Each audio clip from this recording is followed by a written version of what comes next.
est-ce que vous pensez que le président peut être indépendant en âme et conscience? Le président du tribunal? Oui. Oui. Là, ils ont vécu, vous le savez, hein, 10 jours très difficiles. J'ai vu le greffier au tribunal qui m'a dit il n'y aura personne, ils vous ont finalement laissé rentrer. Ce qui montre bien leur indépendance, leur souci de s'ouvrir à la société civile, de s'ouvrir au public, de montrer que les débats ont eu lieu en toute transparence. Donc ce souci de montrer que les débats ont été transparents, c'est quand même pour montrer, voilà, dire on est indépendant. Donc l'audience, elle a duré à peu près 1h45. Donc elle a duré un certain temps, mais c'est ce qu'il fallait. Hein. Oui, c'est ce qu'il fallait. Concrètement, les débats ont beaucoup porté donc, sur le fond. J'ai raconté une histoire, les avocats adverses ont raconté une autre histoire, bien entendu, entre d'un côté la vigie, j'ai insisté sur le fait que le docteur Huilly était une vigie qui avait un devoir d'alerte. L'avocat de l'hôpital a dit ils ont tous les deux convenu que vous ne remettez pas en cause votre devoir d'alerte. Par contre, ils ont dit que vous aviez communiqué de manière outrancière. Donc, d'un côté, on a le devoir d'alerte, de l'autre, on a l'outrance. Chacun appréciera. On est dans une période où l'outrance peut se justifier, et en tout cas où l'outrance est fortement compréhensible. Donc, j'ai envie de dire, le président appréciera l'outrance, l'alerte, bref, tous ces éléments ont été mis en avant. Mais quoi qu'il en soit, il y a un élément fondamental sur lequel j'ai vraiment insisté, qui est un élément vraiment purement juridique, c'est le fait que la sanction de radiation du docteur Huilly soit complètement disproportionnée.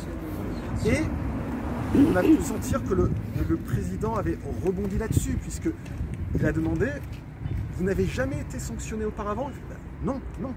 Et je lui ai bien fait comprendre au président qu'une sanction, une telle sanction, qui est une peine de mort professionnelle, hein, une telle sanction ne peut intervenir que dans des cas graves, mais surtout qu'après que celui qui sanctionne ait pu utiliser un éventail de sanctions plus faibles.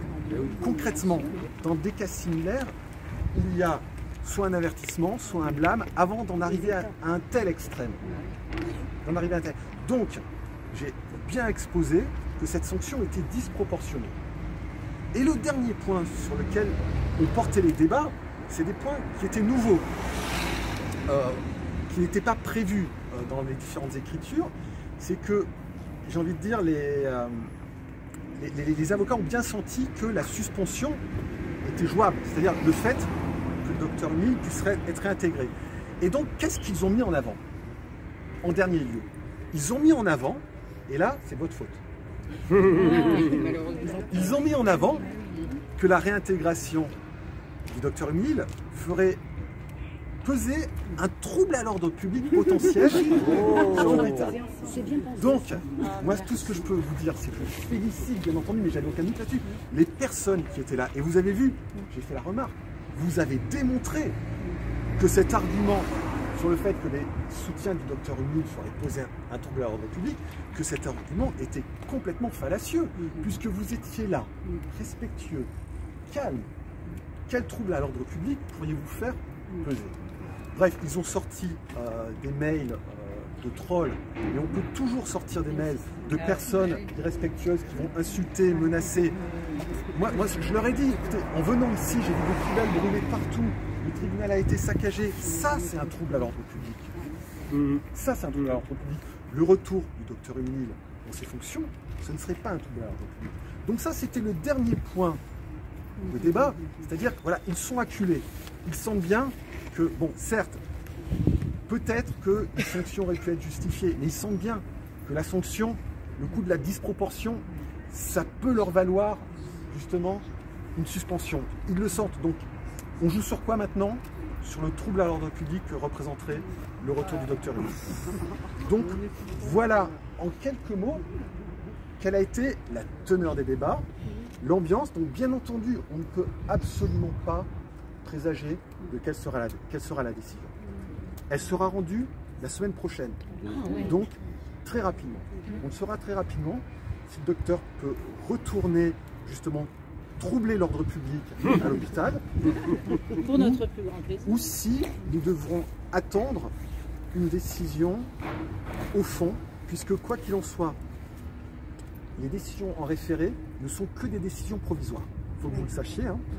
Ça vise à suspendre la sanction, mais elle n'est pas annulée. D'accord. Elle n'est pas annulée, ça c'est important.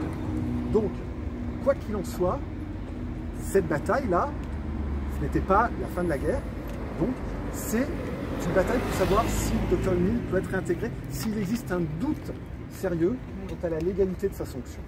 Le doute sérieux. Donc, quoi qu'il en soit, il faudra une décision au fond. Donc, ce n'est qu'une première étape. Donc, que le Dr Emile soit réintégré parce que la décision est suspendue ou non, dans tous les cas, ce n'est pas une décision définitive, mais il devra y avoir une décision au fond. Voilà ce que je pouvais vous dire, et en tout cas, c'est très gentil à vous d'être resté, et parce que je sais que le Dr Emile m'a dit ça me fait énormément plaisir. Merci.